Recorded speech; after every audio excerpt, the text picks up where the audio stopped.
Les manifestants à l'aéroport international de Erbil s'opposent à l'interdiction de voler imposée par le gouvernement irakien à la région autonome kurde.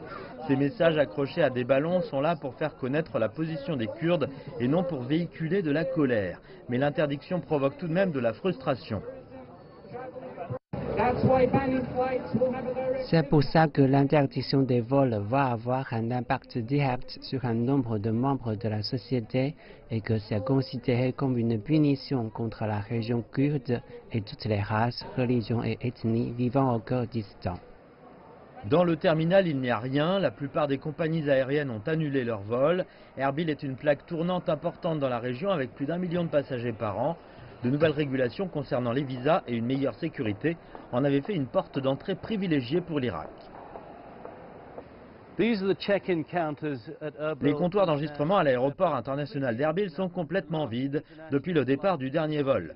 Pour un temps déterminé, les vols seront interdits ici, sauf pour les compagnies irakiennes qui font la liaison avec Bagdad. Il s'agit des premières sanctions contre les Kurdes pour leur référendum. Le manager général de l'aéroport était frustré par le manque de direction de la part des autorités de l'aviation à Bagdad. Mais ce qu'elle a dit était simple et clair. Selon la note qu'ils ont envoyée, cela va durer jusqu'au 29 décembre cette année. Mais je pense que ça va être difficile d'aller jusque-là parce que beaucoup d'entités seront affectées par cette décision. Les bus de transit devant le terminal sont remplis de monde pour rentrer chez eux, mais beaucoup d'autres ont dû partir.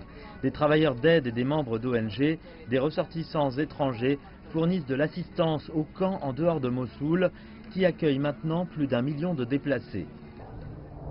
Les vols humanitaires sont toujours autorisés, mais ils doivent recevoir la permission expresse du Premier ministre irakien. Les vols militaires continueront bien sûr, l'aéroport est un lieu vital dans la lutte contre l'État islamique. Le départ final a été reporté en attente de permission. Le vol Z-4660 a tiré sur ses moteurs, laissant la région du Kurdistan fermée.